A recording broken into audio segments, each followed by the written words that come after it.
Leslie's meditation is where I want to start, which is the question of consciousness. And this is the question in the book of Jonah. How does one's consciousness expand? How does it grow?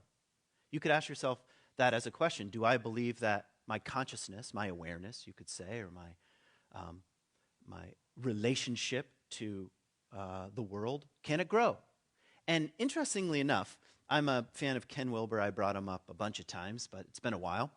And he has sort of a simple way of framing the development of consciousness. And I'm going to give you the most simple because there's really nothing simple about anything that Ken Wilber says.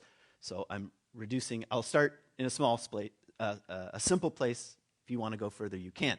So he says consciousness or consciousness development can look like the move from egocentric, it's I, ego is the Latin word for I, so egocentric, the I, which is necessary if you've had children or ever been around a child, meaning all of you. You know, at a certain point, they develop this sense of I. Where does that come from? That's the beginning of the ego, of ego development. Without it, we're in real trouble, by the way. So egocentric consciousness is where we start early on. Sometime down the road, we develop what could be called an ethnocentric consciousness. Well, it's not just I and my world, or if I do this and I do that, it affects the world. Well, there's a group that I'm a part of, ethnocentric consciousness. That usually starts with the family or family of origin or the tiny tribe you might be a part of, but it often grows into a larger sense of we, whatever that we is. That's ethnocentric consciousness. And we all pass through it. We cannot bypass it. Nobody gets like a free pass to something else. If you don't develop ethnocentric consciousness, you're in real trouble. Because in the sense of, I don't know to whom I belong, and if I don't know to whom I belong, it's, what should we say? It's a much more scary and dangerous world. So ethnocentric consciousness. And then he says something, what he likes to call worldcentric consciousness becomes possible. So it's not just I, and it's not just we, but maybe there's a larger we, there's a larger us, there's a global world-centric possibility. Now, that's not as simple as like holding hands and playing We Are the World, you know? By the way, you should watch that video sometime and just look for Bob Dylan in there. I mean, he looks hilarious. He looks like he hates where he is, and he might be completely high. So it's worth watching, all right? But world-centric consciousness, don't think you gain it like intellectually. I mean, just start asking the question, how does consciousness shift in the first place? All right? And then Ken Wilber has something beyond that, has various names. I'm going to actually call it cosmos-centric consciousness, where there's something even beyond the us of the world, one human family. All right? Now, one of the things that I will just put forth as a possibility is that there's no bypassing any of these things. And one of the things that Ken Wilber says, the higher state of consciousness you find yourself in, the easier it is, especially on the higher levels, to include all other levels of consciousness. Only early levels of consciousness reject previous levels of consciousness. Which, I'll give you an example. If you get to world-centric consciousness, most people who are in world-centric consciousness reject ethnocentric consciousness. They say that's small-minded, that's tribal, we're not there anymore, we're all one human family, that kind of thing is old, that kind of thing is archaic. Ken Wilber says, watch out, you're not that far along as you think, because if you get to some higher levels of consciousness, not that we can all be Buddha or something, you'll see how all levels belong. And all levels exist within the psyche, we could say. We never fully graduate from egocentric consciousness. How do I know that? Because if I did something that offended you and you flared up, I'd say, there it is. You wouldn't say, I'm cosmos-centric and we're all one and I can sense the energy vibes of unity between us. No? Suddenly you'd be self-protective. It happens. So don't think you ever fully graduate. It's something like You carry some complexity, which is what Leslie was pointing at. We are complex human beings. And growth is complex, and growth is challenging. It's very challenging, and we don't know exactly how our consciousness expands. But we can look around and say, well, some people seem to have an expanded consciousness and some people don't. Wouldn't you agree with that? So the question is how, why? And if I come back down from this conversation of consciousness and look at the book of Jonah, we could say something like this. What's the problem? If we ask, what's the problem? Well, the problem is, run it through the Ken Wilber lens, Jonah seems to be stuck in ethnocentric consciousness. My tribe, my people, my God, my land. I don't know if they had a Bible then. I was going to say my Bible. They certainly had words that had been written down. The ethnocentric. And all gods in the ancient world, including Yahweh, were ethnic deities. They lived in geographical places. The idea that my own geographical deity might have something to do with another geographical place, that's a pretty radical idea for the ancient mind. When you were in Egypt, the Egyptian gods were in charge. When you were in Mesopotamia, the Mesopotamian gods were in charge. When you were in the land of Canaan, Yahweh was in charge, So that's a challenge to think, well, what does that people group have to do with me? What does that people group have to do with my God or my religion or my way of life? Now, why am I talking about this in the 21st century? Because we are still largely ethnocentric. My tribe. Even if we define tribe a little differently, like, well, we don't have tribes. Well, we do, actually. But, your tribe meaning your people, my peeps, the people who are like me, who think like me and are educated like me and read the books that I read and watch the things that I watch. And the book of Jonah is just poking at this. So you think you know the way the world works. And if we put it in through a theological lens, which is certainly possible here in the book, the question is, does Yahweh care about other people? And Jonah doesn't want him to. Isn't that funny? And if you're really honest, do you want your enemies to repent or do you want them to perish? Do you want to include them or do you not want to include them? That's really the question. And if you're very honest, one part of you says, I don't want to include them. And Jonah's just a little more honest than you are. And he said, I would rather die than include these people in my worldview. Really? Kill me, he says. So, I'm going to mention just briefly, because I could talk on this for hours and hours and hours, and you would just eventually be like, I have to use the bathroom and not come back. So I'm going to point out maybe 4 or 5 passages. That's what I like to call them. I don't mean passages from the book, but I mean like passages that you pass through, liminal thresholds in the book. I'm just going to point them out and say, well, the book on one level is providing a little bit of a roadmap for what change can look like. What kinds of processes are involved if one's worldview is going to change? We talked about this in Talkback. This is a great line from D.H. Lawrence who said, we would rather be ruined than changed. All right? The next line is, we would rather die in our illusions.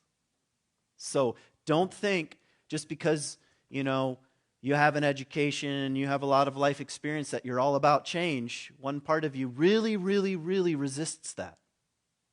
Do you really want to say, I've been wrong for the last 20 years of my life, or fill in the number? No, we'd rather say, well, I was mostly right.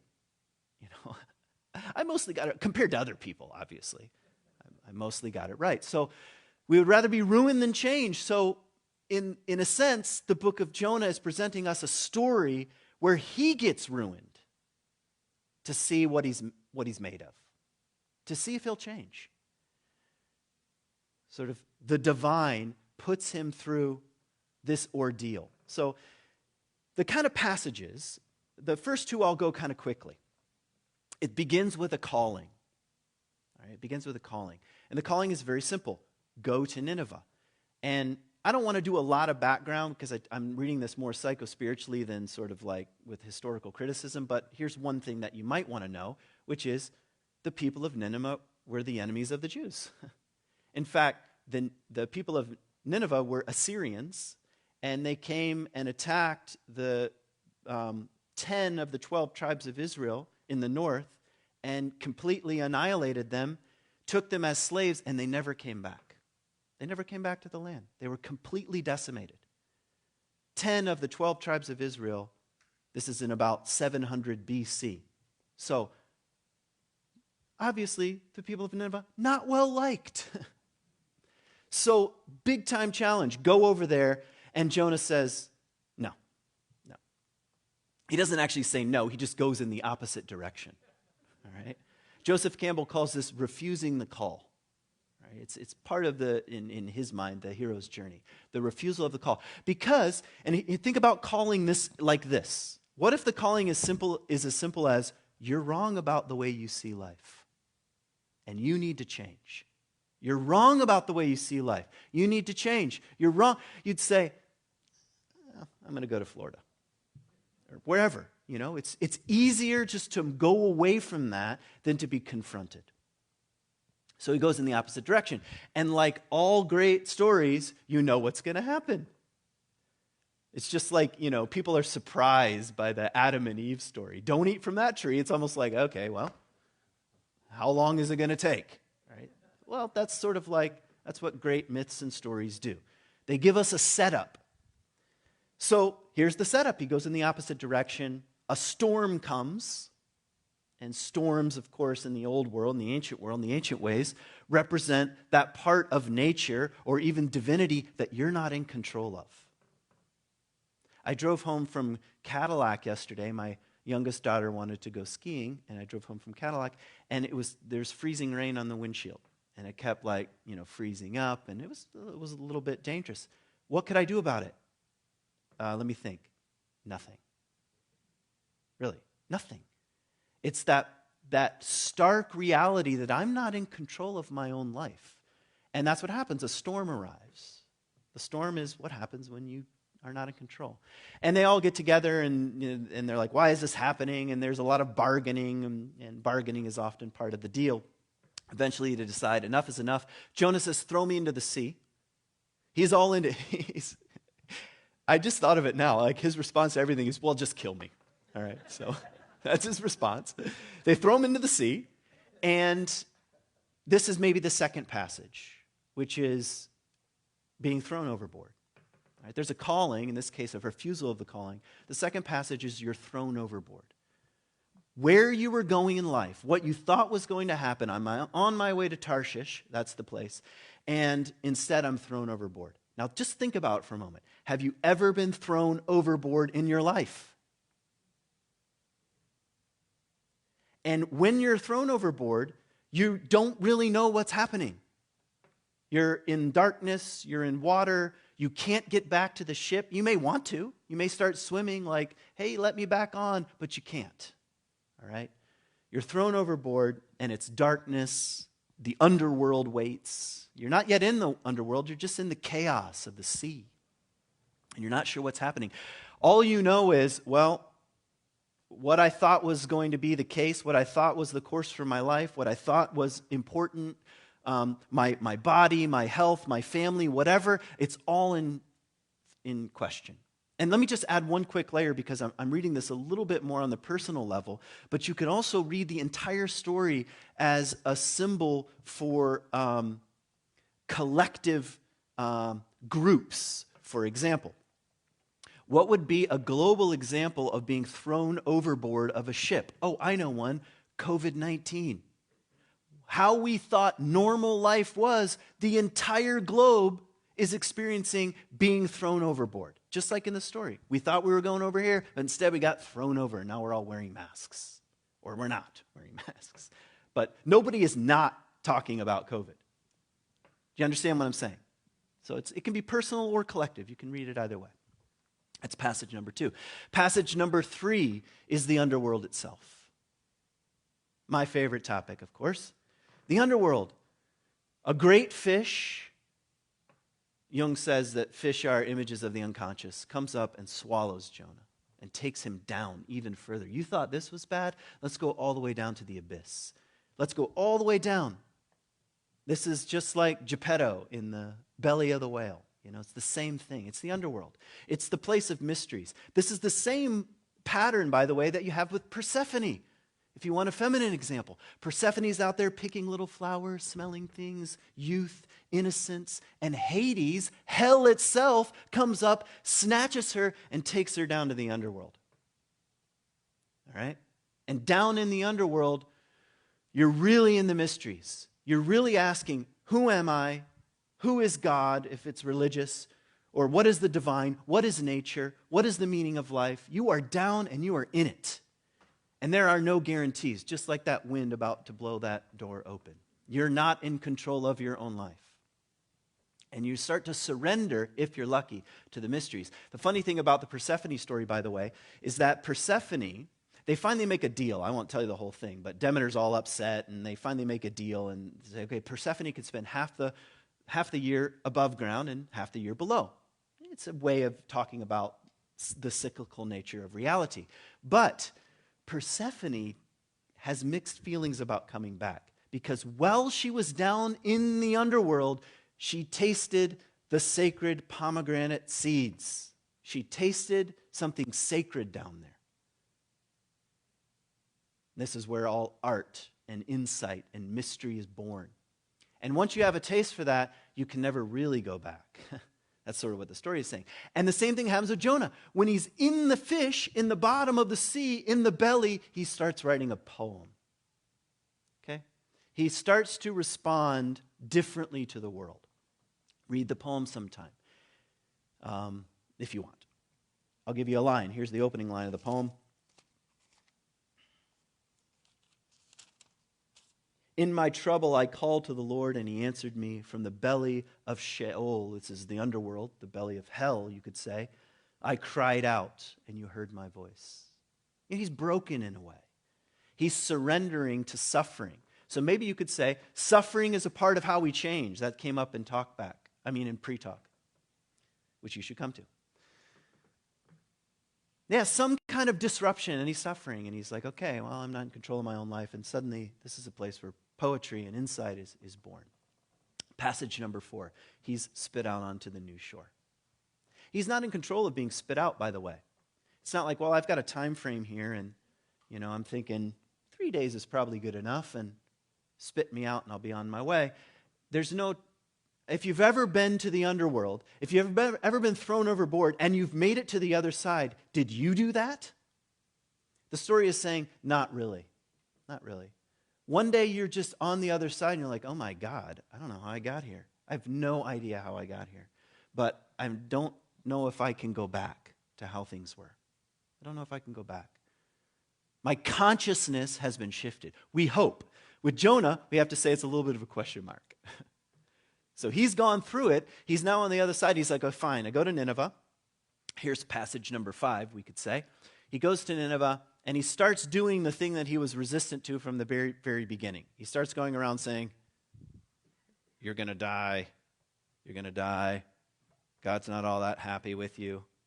And to his surprise, the people of Nineveh are like, you know what? We've gotten some things wrong as a society. Now, you don't really expect that in the story, really. I mean, imagine if I went to Congress and said, repent. They'd say, you know what, you're right.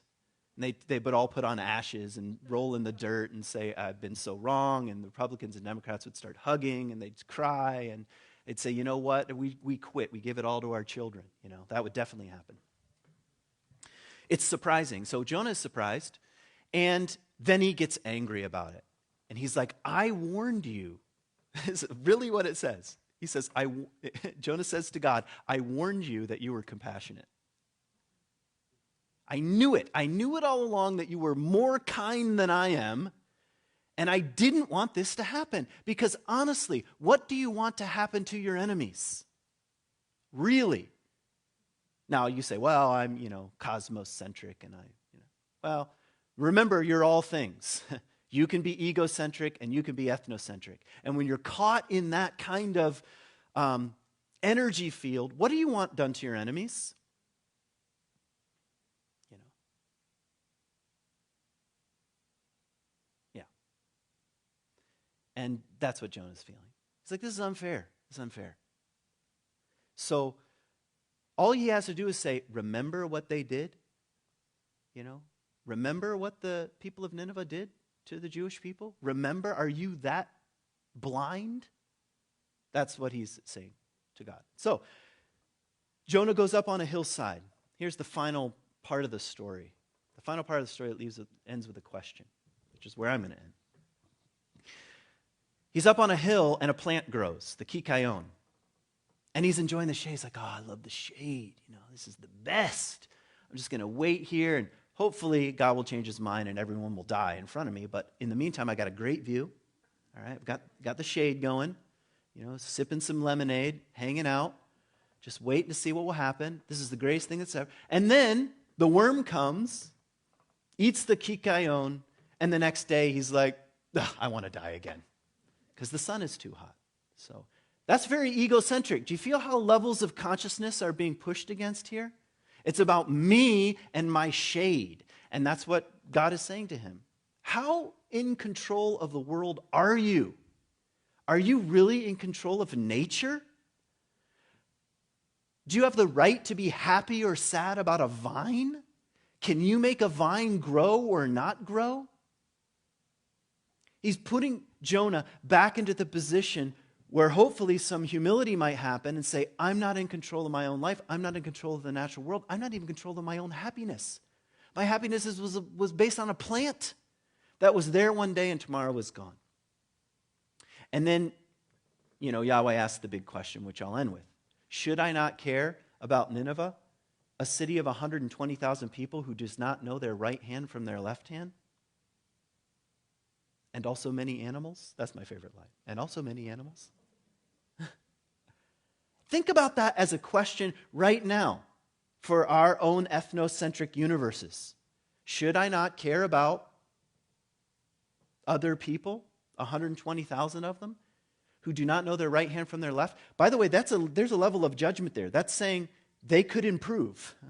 It's not like everything is flat. It's, no, you know, they're so blind they don't even know their right from their left here at this point. So, but should I not care about them? And also the animals? And this book, I think, sits right in the heart of the Hebrew Bible and raises this kind of question. Raises the question of common humanity. What do I have in common with the Ninevites? What does my consciousness have in common with their consciousness? What do we share in our humanness? That apparently, according to this book, the divine is more conscious than Jonah is at this point. The divine says, actually, I do care. I do care. I care about the people who don't know their right hand from their left hand, and I care about the animals. So, you could ask yourself a couple things. You could take it personally. How has my consciousness changed over the years? And is something like this pattern true? Down I go and up I come. The other thing we could ask is, do we need something like this right now? I mean, COVID-19, by the way, could be a collective way of digging in our heels and saying, my tribe has got it right as opposed to every other tribe. And you know what we kind of wish for them? You know? And the book of Jonah would say, all right, should we not care about 120,000 people who do not know their right hand from their left and also many animals? And that's where I'm going to leave it. Thanks for listening.